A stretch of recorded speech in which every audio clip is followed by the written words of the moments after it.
Hello everyone, welcome to study tube. इस video में हम लोग इस सीरीज का पार्ट 39 देखेंगे। पार्ट 38 तक हम लोग ऑलरेडी कवर कर चुके हैं। इस सीरीज में हम लोग सामान्य विज्ञान के उन सारे प्रश्नों का रिवीजन कर रहे हैं जो पूछे गए थे रेलवे ग्रुप डी 2018 के अंदर। इस पूरे सीरीज में हम लोगों ने अब तक कवर किया है 1235 सवाल।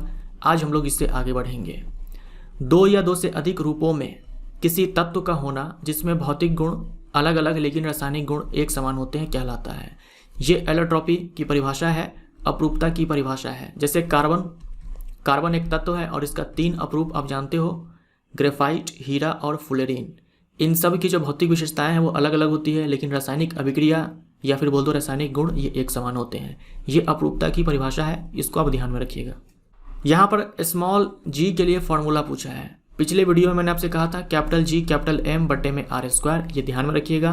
एम होता है पृथ्वी का द्रव्यमान और आर है पृथ्वी की त्रिज्या।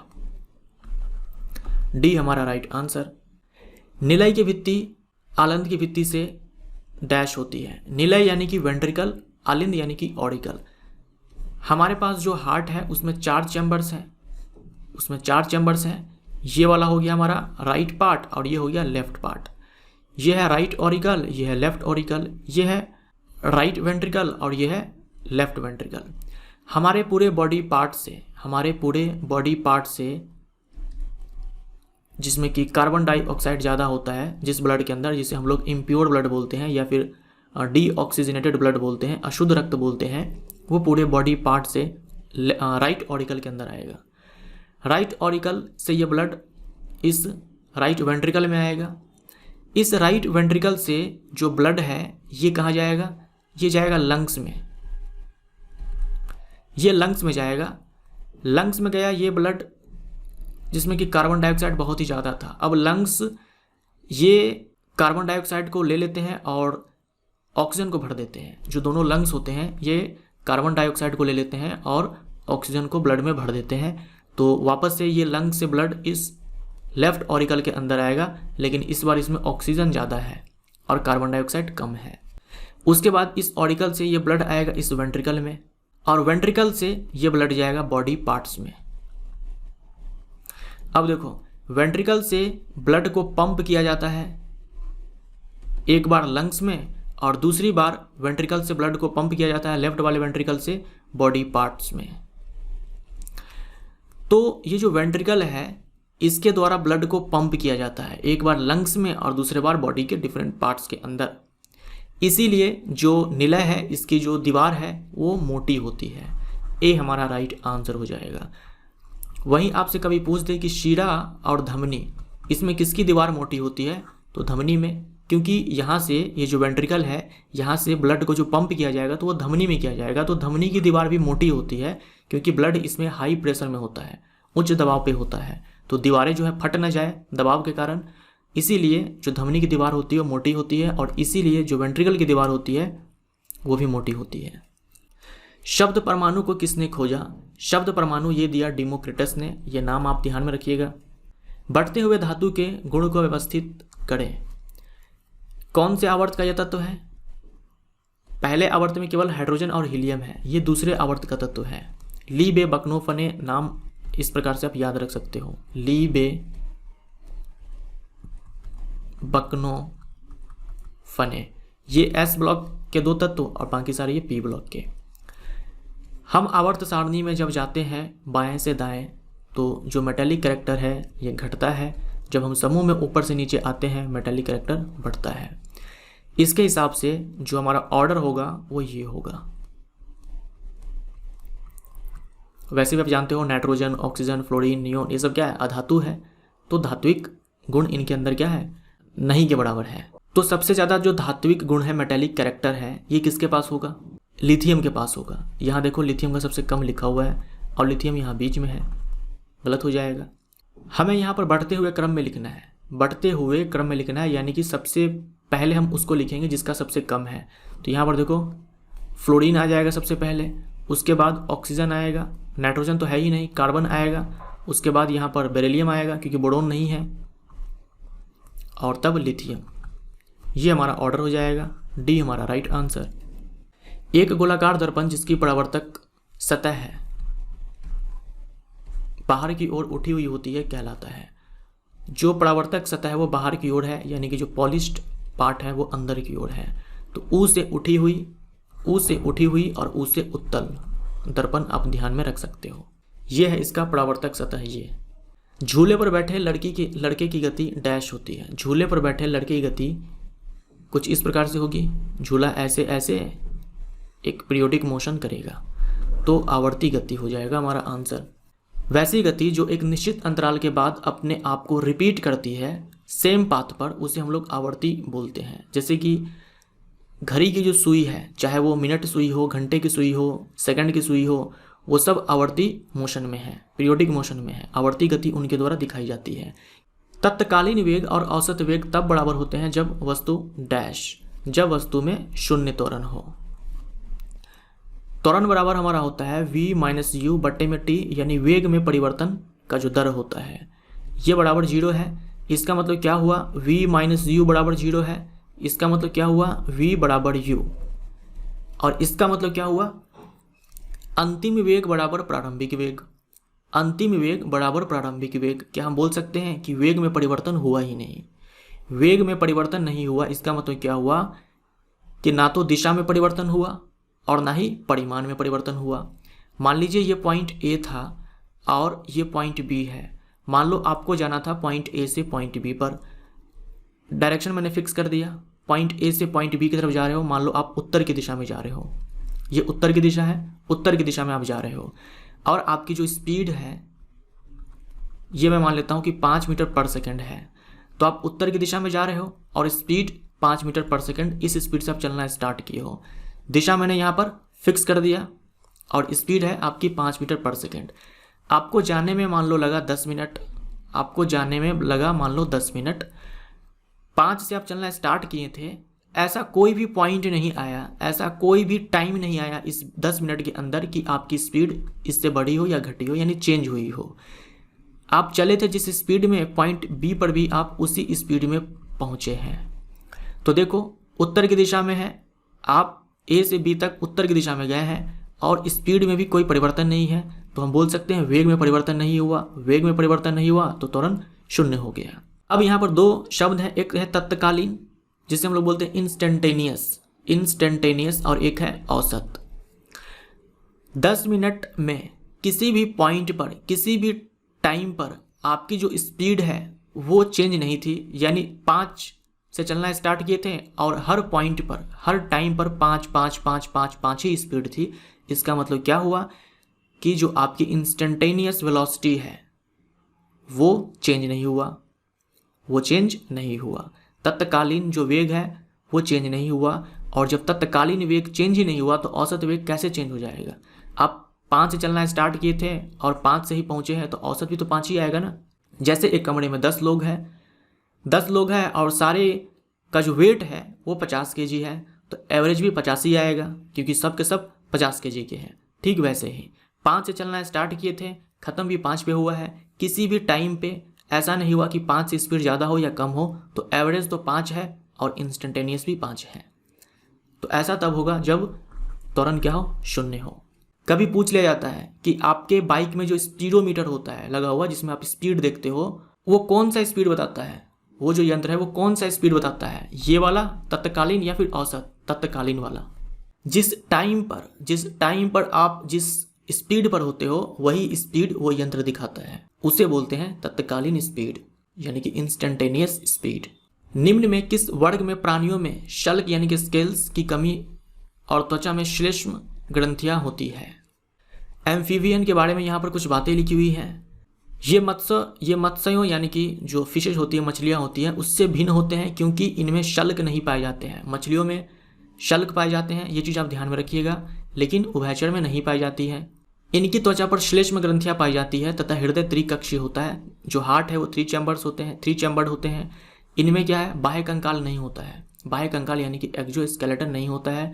किडनी पाए जाते हैं। श्वसन क्लोम से यानी कि गल्फरों से और फेफड़ों द्वारा होता है। ये अंडे देने वाले जंतु हैं। ये जल तथा स्थल दोनों पर रह सकते हैं, जैसे कि मेढक हो गया, सैलमंडर हो गया, टोड इत्यादि ये सब। तो एम्फीबियन के बारे में ये कुछ बातें हैं, ये मैंने NCERT से काट करके लगाया हुआ है, तो ये आप ध्यान में रखिएगा। हमारा आंसर क्या हो जाएगा यहाँ पर, उभयचर।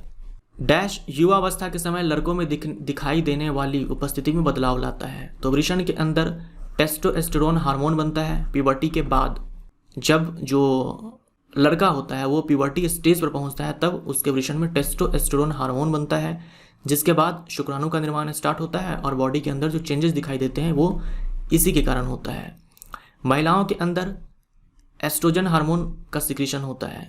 प्यूबर्टी पर पहुंचने के बाद जो लड़की होती है जब वो प्यूबर्टी पर पहुंचती है तब उसके अंडाशय से, उसके ओवरी से ये एस्ट्रोजन हार्मोन का सिक्रीशन स्टार्ट होता है और उसके बाद उसके अंदर मेंस्ट्रुअल साइकिल स्टार्ट होता है, यानी कि पीरियड्स आने स्टार्ट होते हैं और उसके बॉडी के अंदर जो चेंजेज आते हैं वो एस्ट्रोजन हार्मोन के कारण होता है। बच्चे को जन्म देने के बाद महिला के अंदर जो मिल्क प्रोडक्शन है, यानी दुग्ध का जो उत्पादन है,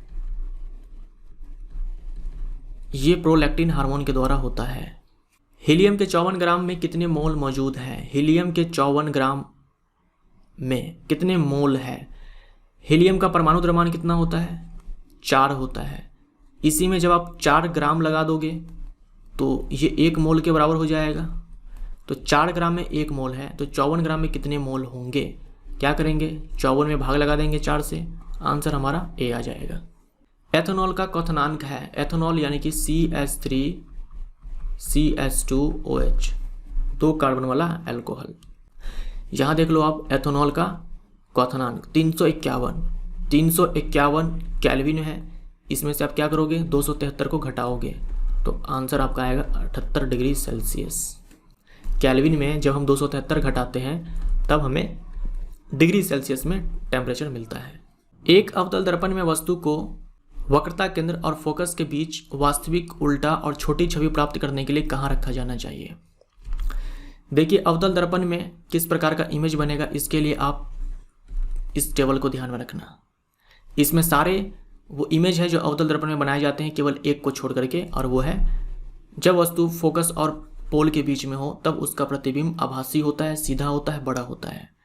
ये अवतल दर्पण में एकमात्र ऐसा केस है जिसमें सीधा और आभासी प्रतिबिंब का निर्माण होता है। बाकी कहीं पर भी आप डाल लो वास्तविक और उल्टा ही मिलने वाला है आपको।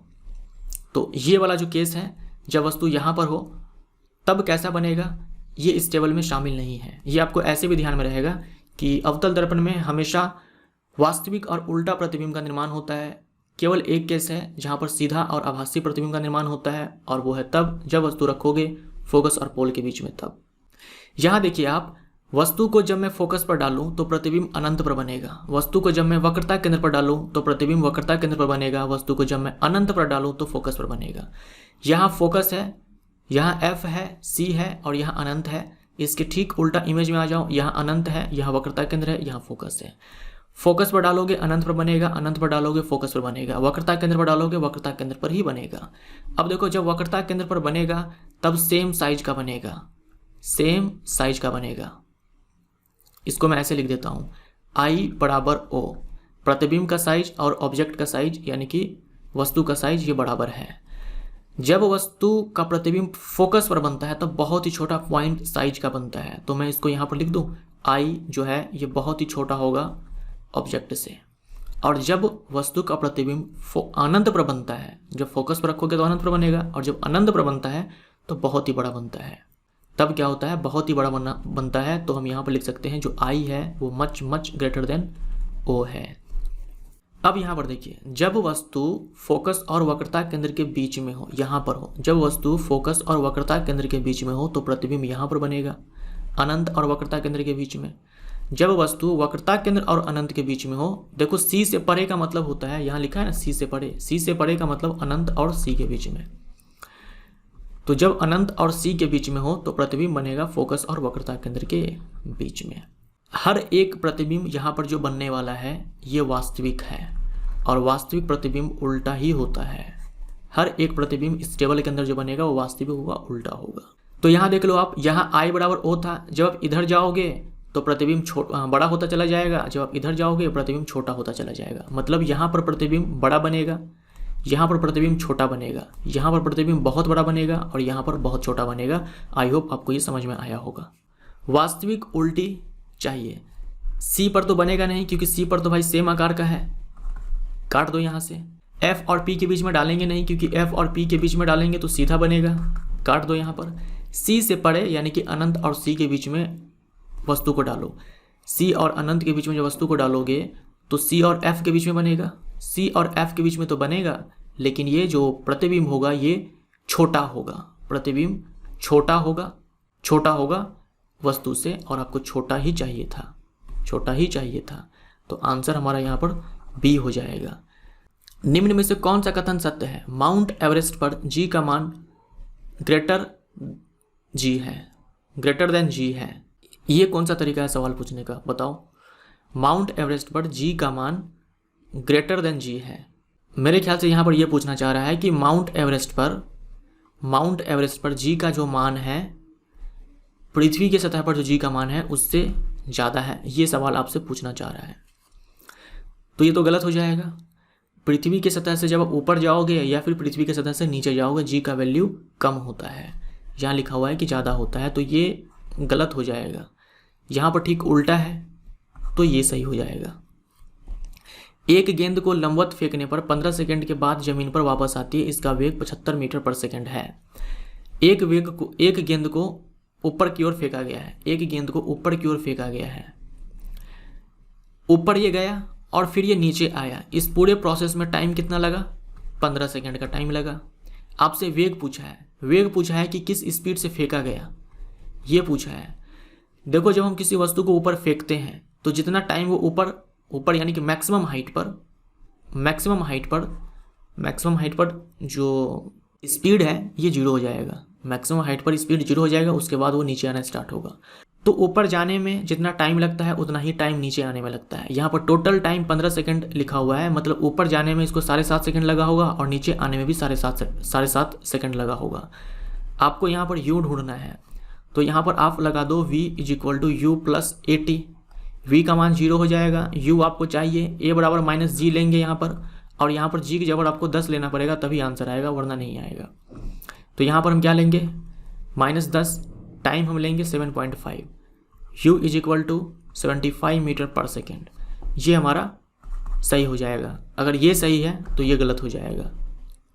तो यहाँ पर केवल B और C सही होगा। डैश गैस उस समय अपनी मुक्त अवस्था में मौजूद नहीं थी जब पृथ्वी पर जीवन उत्पन्न हुआ था। उस समय carbon dioxide gas, ammonia, methane, जलवाष्प हो गया, वाटर वेपर, उसके बाद हाइड्रोजन, यही सारे गैसेस थे। ऑक्सीजन गैस उस समय उपस्थित नहीं थी। डी हमारा राइट आंसर। निम्न में से कौन तापमान का मात्रक नहीं है? तापमान को हम लोग फ़ारेनहाइट में मापते हैं, सेल्सियस में मापते हैं, केल्विन में मापते हैं, पास्कल में नहीं। पास्कल में हम लोग ताप को मापते हैं। केल्विन ये एसआई मात्रक है तापमान का, ये चीज़ आप ध्यान में रखिएगा। केल्विन ये एसआई मात्रक है। सेल्सियस, फ़ारेनहाइट, केल्विन में ये रिलेशन होता है, तो ये रिलेशन भी आप ध्यान में रखिएगा। हाइड्रोकार्बन जिनमें मॉलिक्यूलर फार्मूला यानी कि आणविक सूत्र समान होता है, लेकिन संरचनात्मक सूत्र यानी कि स्ट्रक्चर डिफरेंट होता है, डैश कहा जाता है, आइसोमर कहा जाता है। मैंने आपको पहले भी बताया हुआ है। पिछले बार सवाल आया था कि हेक्सेन के कितने आइसोमर्स होते हैं, आंसर वहाँ पर 5 था। मेथेन, एथेन, प्रोपेन, इनके पास कोई आइसोमर नहीं है। यहाँ पर आइसोमर का मतलब क्या हुआ? स्ट्रक्चरल आइसोमर, संरचनात्मक समावयवी। और ब्यूटेन के पास 2 है, पेंटेन के पास 3 है, हेक्सेन के पास 5 है, हेप्टेन के पास 9 है।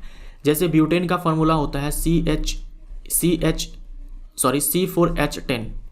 C4H10 ये ब्यूटेन का फार्मूला है। इससे हम 2 अलग अलग संरचना बना सकते हैं। एक तो ये N ब्यूटेन हम बोलते हैं, और दूसरा ये जिसको हम लोग आइसोब्यूटेन बोलते हैं। यहाँ मैंने हाइड्रोजन नहीं लिखा हुआ है, आप लगा सकते हो। यहाँ पर 4 बाउंड कार्बन के साथ पूरा कर दो हाइड्रोजन लगा करके, वही हो जाएगा। तो यहाँ देखो आप, अलग अलग संरचना है, लेकिन दोनों के लिए जो आणविक सूत्र है ये C4H10 ही है। तो ये दोनों कहे जाएंगे एक दूसरे के आइसोमर। कौन सा? Structural isomer. ऐसे ही आप पेंटेन में 3 बना सकते हो, हेक्सेन में 5, हेप्टेन में 9। गर्भाशय डैश के माध्यम से योनि में खुलता है। ये गर्भाशय है, ये है गर्भाशय, और ये है योनि। तो गर्भाशय और योनि ये सर्विक्स के माध्यम से एक दूसरे से कनेक्ट है, तो गर्भाशय ग्रीवा हमारा आंसर हो जाएगा। चौथे आवर्त में निम्न में से किस तत्व की परमाणु त्रिज्या सबसे छोटी होती है? फ्लोरीन है, क्लोरीन है, ब्रोमीन है, आयोडीन है। पहले आवर्त में केवल 2 ही तत्व है, हाइड्रोजन और हीलियम। ये है दूसरे आवर्त का तत्व, ये है तीसरे आवर्त का, ये है चौथे आवर्त का, ये है 5वें आवर्त का। तो हमारा आंसर यहाँ पर ब्रोमीन हो जाएगा। द्रव के ठोस में परिवर्तन की प्रक्रिया को क्या कहा जाता है? तो द्रव से ठोस में बदलने की प्रक्रिया को हम लोग जमना बोलते हैं। जमना यानी कि फ्रीजिंग, और ठोस से द्रव में गलन बोलते हैं, या फिर यहाँ पर संगलन लिखा हुआ है। जमना को यहाँ पर लिखा हुआ है घनीकरण। तो सी हमारा राइट आंसर हो जाएगा। तो इसको आप एक बार देख लो कि किसको क्या बोलते हैं। सल्फर डाइऑक्साइड के 0.6 मोल में सल्फर के कितने परमाणु मौजूद है? सल्फर डाइऑक्साइड एक कंपाउंड है, तो किसी भी कंपाउंड के 1 मोल में कितने अणु होते हैं? मैंने आपको पहले ही बताया हुआ है कि अगर आपके पास कोई कंपाउंड है तो इसके 1 मोल में एवोगाद्रो नंबर के बराबर यानी कि इतने अणु होते हैं। इतने क्या है? मॉलिक्यूल्स हैं। आपको चाहिए 0.6 मोल में क्या? परमाणु चाहिए। परमाणु निकालने के लिए आपको हमेशा पहले अणुओं की संख्या निकालनी पड़ती है। परमाणु निकालने से पहले आप हमेशा अणुओं की संख्या निकालेंगे। तो 0.6 मोल में आप अणुओं की संख्या निकाल लो, 6.022 इंटू 10⁻23 और इसमें मल्टीप्लाई करो 0.6। इतने मॉलिक्यूल्स हैं यानी कि अणु हैं 0.6 मोल में। जब आप इसको सॉल्व करेंगे तो वैल्यू आएगा 3.613 इंटू 10⁻22 मॉलिक्यूल्स। जब आप मॉलिक्यूल्स निकाल चुके हैं, अब यहाँ से आप परमाणु निकाल सकते हो। कैसे? सल्फर डाइऑक्साइड के 1 अणु में 3 परमाणु है, तो इतने अणु में 3 से गुणा कर दो यहाँ पर। जब आप मल्टीप्लाई करोगे और जो वैल्यू आपको मिलेगा इसमें से एक भी नहीं है, क्योंकि यहाँ पर सवाल जो है ये थोड़ा गलत पूछा गया है। यहाँ पर परमाणु नहीं होगा, यहाँ पर अणु होगा, और जहाँ जहाँ आप परमाणु देख रहे हो वहाँ पर परमाणु की जगह पर अणु होगा, तब जाकर के हमारा आंसर बी आएगा। बोर्ड वाले ने इसका आंसर बी लगाया हुआ है, तो बी तो होगा लेकिन वो अणुओं की संख्या है, परमाणुओं की नहीं। परमाणुओं की संख्या तो इसमें हम 3 से मल्टीप्लाई करेंगे तब आएगा। तो यहाँ पर आप क्या करोगे? करेक्शन करोगे, यहाँ पर अणु लिखोगे और यहाँ पर भी अणु लिखोगे, तब जाकर के हमारा बी आंसर होगा जो बोर्ड वाले ने दिया है। विद्युत परिपथ में बैटरी का उपयोग क्यों किया जाता है? बैटरी का उपयोग इसलिए किया जाता है ताकि परिपथ में जो विभवांतर है ये 0 ना हो। देखिए, विद्युत धारा का प्रवाह तभी होगा जब कुछ न कुछ विभवांतर होगा। जैसे विभवांतर 0 हो जाएगा धारा का प्रवाह बंद हो जाएगा। तो विभवांतर उत्पन्न करने हेतु टेरिडोफाइटा डैश होते हैं। टेरिडोफाइटा एक तो ये बीज नहीं देते हैं, क्योंकि बीज देने का काम जिम्नोस्पर्म एंजियोस्पर्म का है। टेरिडोफाइट्स पहले प्लांट थे जिनके पास जाइलम फ्लोएम टिश्यू मिला। तो ये बीज रहित वैस्कुलर प्लांट है। जाइलम फ्लोएम टिश्यू को हम लोग वैस्कुलर टिश्यू बोलते हैं, संवहनी उत्तक बोलते हैं, क्योंकि इनका काम संवहन का होता है। जाइलम पानी संवहन करता है और फ्लोएम भोजन को संवहन करता है, तो वैस्कुलर टिश्यू है ये। तो ये बीज ना देने वाले वैस्कुलर टिश्यू है, बीज रहित संवहनी पौधे हैं। कोई ध्वनि जब कम से कम 17 मीटर की दूरी से परावर्तित होती है तो डैश होता है। कम से कम 17 मीटर से परावर्तित होती है तो उसे हम लोग बोलते हैं इको, प्रतिध्वनि। सी हमारा राइट आंसर। निम्नलिखित में से कौन उभयचर नहीं है? हाइला ये उभयचर है। दादुर बोल दो या फिर टोड बोल दो, ये भी उभयचर है। सैलामेंडर ये भी उभयचर है। मगरमच्छ क्या हो जाएगा? रेप्टाइल, सरीसृप। मगरमच्छ रेप्टाइल है और इसके हृदय में 4 कक्ष है। ये हमारा पार्ट नंबर 39 था। मिलते हैं नेक्स्ट पार्ट में। Thank you so much.